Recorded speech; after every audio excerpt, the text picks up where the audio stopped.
Alors pour cette première sur l'eau, nous aborderons tous ensemble ce qu'est l'eau et surtout quelle eau boire. Beaucoup se posent la question sur la qualité ou les qualités des eaux qu'on nous propose dans le commerce. Comment fait-on pour s'en sortir et qu'est-ce que c'est que l'eau à proprement parler? Nous allons essayer d'y répondre et de répondre à pas mal de questions. Et nous commencerons probablement par la mécanique quantique pour arriver en fait à cette eau qui nous est vitale dans notre quotidien. Alors qu'est-ce que l'eau? Quand on pose la question à quelqu'un qu'est-ce que l'eau, il va nous répondre H2O. Alors comment en est-on arrivé à confondre un liquide transparent et mouillant, source de toute vie sur cette planète, avec une formule chimique associée à des particules ou à des éléments qui ne rappellent rien de bien concret sur un plan purement étymologique? Écoutons ce que dit Saint-Exupéry à ce sujet. Eau, tu n'as ni goût, ni couleur, ni arôme. On ne peut pas te définir. On te goûte sans te connaître. Tu n'es pas nécessaire à la vie. Tu es la vie. Tu nous pénètres d'un plaisir qui ne s'explique point par les sens. Avec toi rentrent en nous tous les pouvoirs auxquels nous avions renoncé. Par ta grâce, s'ouvrent en nous toutes les sources taries de notre cœur. Tu n'acceptes point de mélange. Tu ne supportes point l'altération. Tu es une ombrageuse divinité. Mais tu répands en nous un bonheur infiniment simple. Alors on a pu mesurer la taille d'une molécule d'eau et on a trouvé un diamètre de 300 millièmes de milliardième de mètre. Est-ce qu'on est capable de visualiser ce type de taille? On n'est pas capable même de se l'imaginer. Par contre, on est capable de se donner un ordre d'idée. Est-ce que vous savez combien il y a de molécules d'eau dans 18 grammes d'eau? Eh bien, attendez-vous en fait à la réponse. Il y a à peu près autant que le nombre total d'étoiles dans l'univers. Alors quand on parle de molécules d'eau, c'est H2O, il y a quelque chose qui ne va pas. C'est bien plus complexe que ça, c'est comme si on disait que l'univers c'était une seule étoile. L'univers c'est un ensemble d'étoiles, de la même façon que quand on parle de la molécule d'eau, c'est un ensemble de molécules d'eau.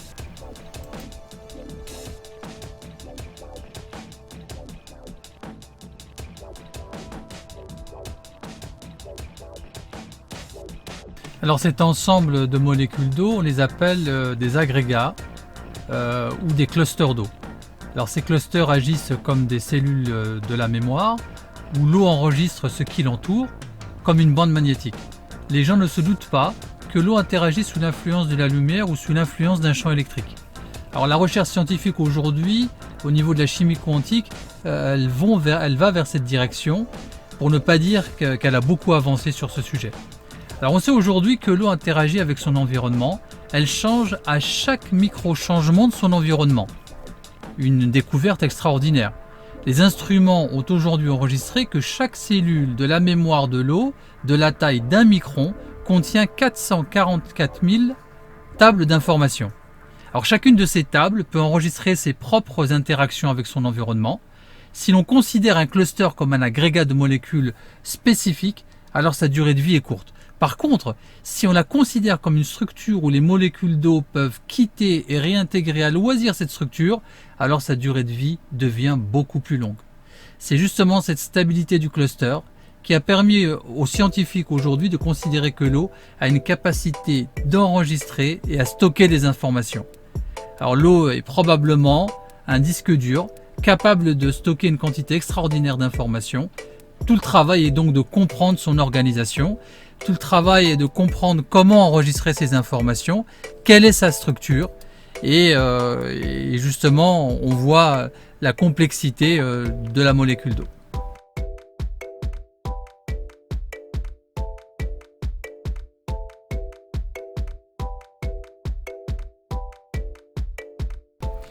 Si on nous présente un alphabet, on ne pourrait connaître les lettres, ni les mots ni les phrases, pour la simple raison que nous ne connaîtrions pas ces lettres. On pense donc que la structure moléculaire est l'alphabet de l'eau. On peut donc, en connaissant la structure, composer, stocker des programmes et éventuellement les modifier. Voilà toute la complexité de l'eau qui nous pousse à vous proposer une approche pédagogique pour mieux comprendre l'or de la Terre. Beaucoup d'entre vous nous ont demandé de faire une vidéo sur l'eau de boisson, quelle eau boire. Pour cette première sur l'eau, nous vous apporterons de façon la plus simple possible des explications vous permettant de saisir toute l'importance de boire une eau de qualité. Nous parlerons dans d'autres vidéos sur cette mémoire et la façon de stocker l'information dans l'eau. La Terre est la seule planète connue à abriter la vie, grâce à qui? L'eau. C'est aussi pour cela qu'on dit que l'eau c'est la vie. Tous les organismes qui peuplent la Terre sont constitués d'eau, qui font partie du cycle de l'eau. Nous sommes des sacs d'eau qui permettent aux éléments chimiques de se déplacer et qui leur permettent d'accomplir des choses qu'on appelle la vie. Et donc sur Terre, la vie et l'eau liquide sont indissociables.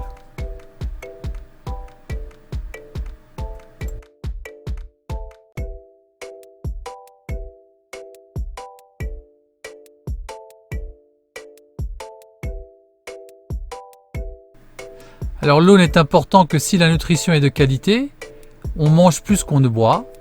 Cependant, l'eau de qualité est une condition nécessaire mais pas suffisante. On doit de la même façon penser à l'air qu'on respire comme à ce qu'on en mange. L'être vivant est composé de 70% d'eau. Alors qu'est-ce que cela veut dire? Si l'on prend la composition d'une cellule, on trouve par contre que nous sommes composés de 99% en nombre d'eau et moins d'1% de ce qui compose la cellule, des ions, des acides aminés, des lipides, des protéines, ARN, ADN, etc.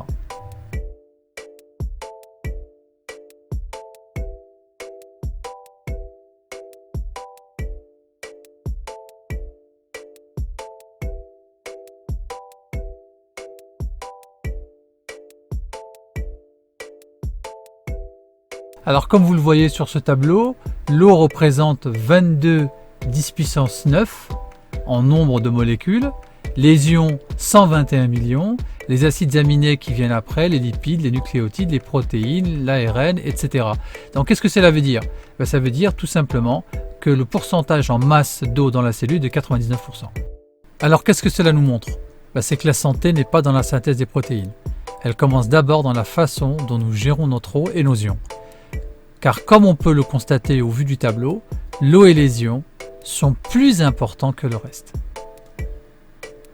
Alors si on gère bien cela, on s'approche de l'équilibre de santé. Inutile d'aller travailler sur une protéine défectueuse si l'apport en eau de qualité et en ions ne sont pas bien gérés. Alors il faut traiter ce que nous sommes en priorité. Et ça c'est très important. Ensuite, ce qui vient après, les acides aminés. À quoi servent les acides aminés? Elles servent à chélater les ions afin d'être le mieux absorbés. On en revient toujours aux ions.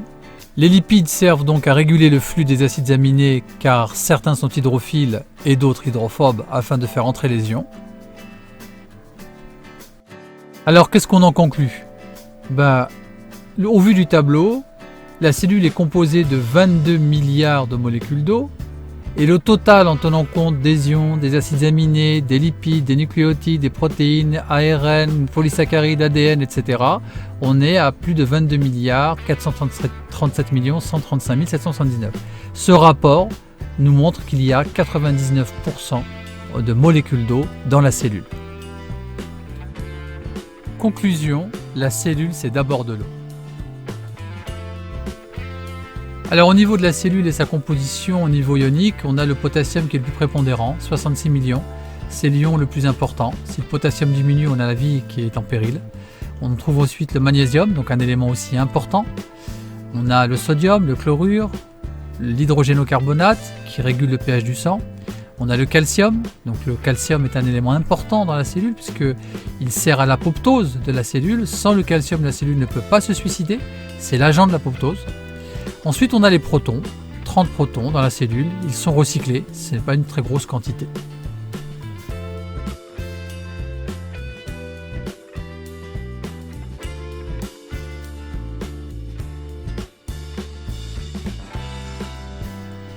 Donc maintenant qu'on a vu ça, on a maintenant les eaux, on a l'eau du robinet, les eaux de source et les eaux minérales. Essayons d'entrer un peu plus dans le détail et de comprendre leurs différences.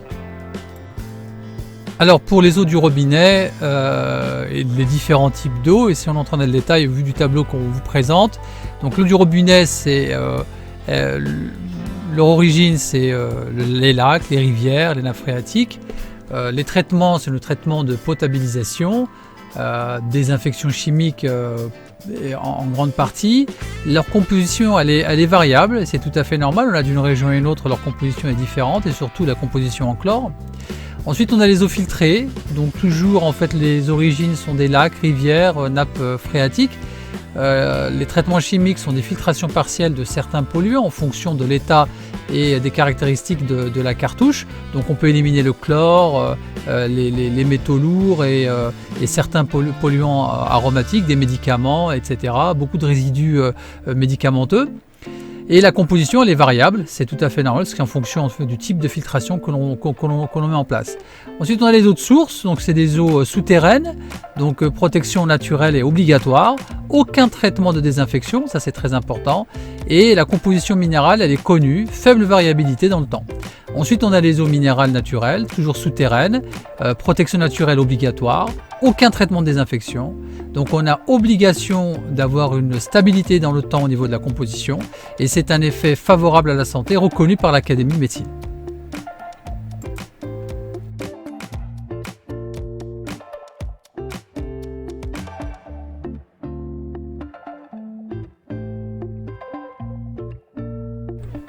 Alors revenons sur la définition d'une eau potable. C'est une eau qui est donc en provenance de rivières, de lacs ou de nappes souterraines et ayant subi un traitement physique, distillation, filtration, osmose inverse ou chimique, déionisation, chélation, désinfection.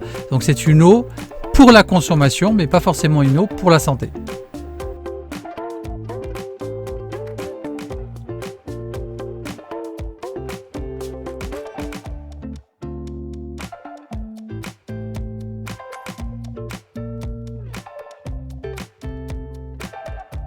Alors les caractéristiques d'une eau à boire, donc il faut bien d'abord comprendre, comme on l'a précisé depuis le début, l'eau n'est pas faite pour amener des ions, elle est faite pour nettoyer. On doit prendre une eau la plus propre possible. Alors qu'est-ce que ça veut dire la plus propre possible? On regarde en fait la concentration en résidus à sec d'éléments dissous et cette minéralisation totale, elle doit être inférieure, alors ça c'est pour le maximum, inférieure à 100 mg par litre. Et on a des eaux de très bonne qualité, de meilleure qualité, qui sont à 50, qui sont à 25 comme le Moroku. Et donc en cherchant bien, on peut trouver des eaux de très bonne qualité avec très peu d'éléments et qui nous permet en fait d'avoir une eau qui joue son rôle de nettoyage et non pas une eau qui va occasionner une suractivité rénale. Alors aussi une chose importante concernant la conductivité de l'eau, il y a des éléments, il y a des testeurs qui permettent de tester en fait cette conductivité. Alors on a des stylos qui s'appellent des stylos TDS qui permettent en fait de déterminer les éléments dissous dans l'eau. Et cette information nous permet de savoir en fait si on a une eau riche en fait en éléments dissous ou pas. Plus la valeur est faible, plus on a une eau de qualité, une eau qui jouera son rôle de nettoyage. Alors on a parfois quand on prend des stylos TDS, on a des valeurs qui oscillent entre 200 et parfois même plus, 400, 500. Quand on a une eau qui est passée par un filtre à osmose inverse, on a des valeurs qui sont de l'ordre de 20 à 40.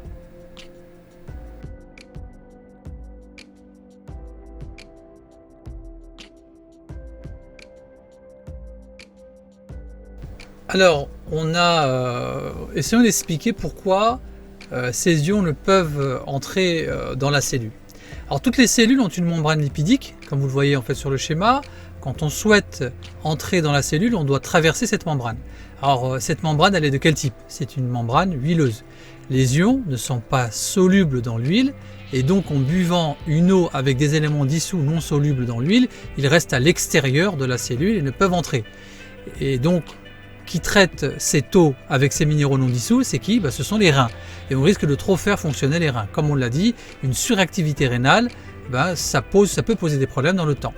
Alors cette barrière huileuse qui empêche la pénétration, elle a en fait des acides aminés ces acides aminés ont d'un côté en fait une fonction carboxylique et un autre côté à l'intérieur de la cellule, un côté hydrophobe. C'est justement ce lien du côté carboxylique avec l'ion qu'on appelle la chélation, c'est ce qu'on a dit plus haut.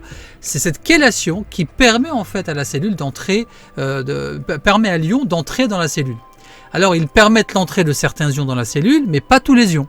Sachant que la complexité ionique est très particulière, on va le voir juste après. C'est pas aussi simple que de croire que je prends un complément alimentaire avec du calcium ou avec du sodium ou avec du potassium, avec du magnésium et tout se fait facilement. C'est complètement faux, il y a des interdépendances, on va le voir là tout de suite après. Les ions ont des affinités, ils sont aussi antagonistes les uns les autres pour certains. Donc attention aux compléments alimentaires avec des minéraux pas forcément assimilables.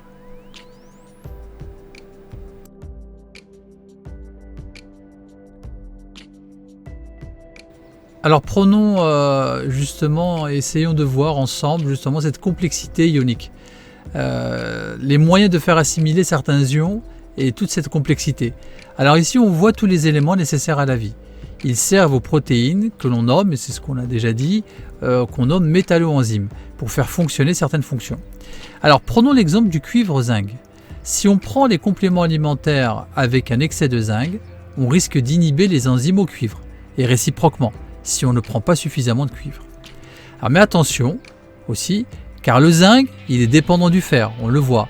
Le calcium est dépendant du zinc. Le nickel est dépendant du zinc. Le zinc est un antagoniste du phosphore. Le cobalt est dépendant du zinc. Le zinc est dépendant du soufre. Sans compter la complexité du cuivre. Alors ici, on a un bel exemple de complexité ionique et de toutes leurs interactions, dont le thérapeute non expérimenté peut tomber vraiment dans un piège lors du conseil.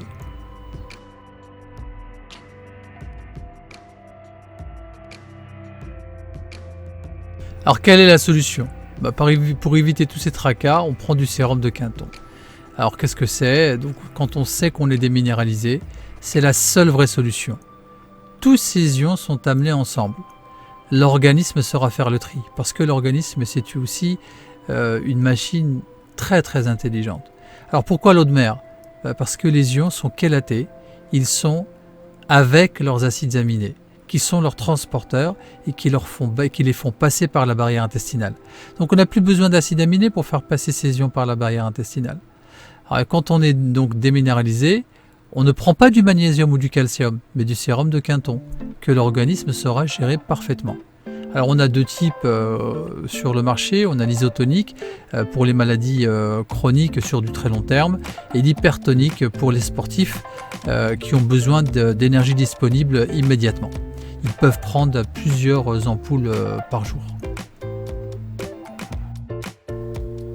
Alors quelle eau boire ?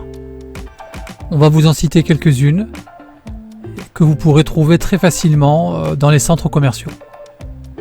Alors on a Montcalm, qui est une eau aussi de très bonne qualité, dont le résidu à sec est de 32 mg par litre. Rosée de la Reine, on trouve aussi facilement en supermarché, très bonne pour les femmes enceintes. Montroucou, aussi une eau conseillée aussi pour les femmes enceintes.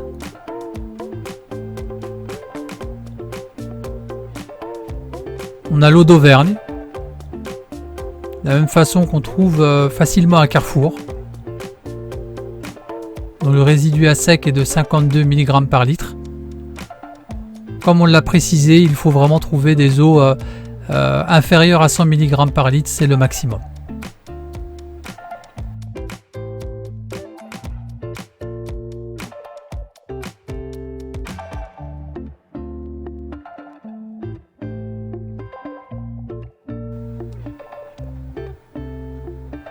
Il n'y a pas beaucoup de solutions pour dépolluer effectivement l'eau. La filtration osmose inverse est l'une des deux seules techniques accessibles avec la distillation permettant de rendre potable et sécuriser efficacement l'eau. Alors qu'est-ce que c'est que l'osmose inverse ? Si l'on met de l'eau douce et de l'eau salée séparées par une membrane semi-perméable, c'est l'eau pure qui migre vers l'eau salée. Mais si l'on exerce une pression suffisamment forte sur l'eau salée, le procédé est inversé. On l'appelle alors osmose inverse. Alors que permet de faire le filtre à osmose inverse? Il permet de filtrer beaucoup d'éléments. C'est une filtration, une purification, une désinfection, une élimination des bactéries, des virus et des produits chimiques. Alors la membrane à osmose permet une filtration à 10-4 microns, la taille d'un virus étant de 2-10-4, donc il sera éliminé à 100%, ainsi que les microbes et les bactéries.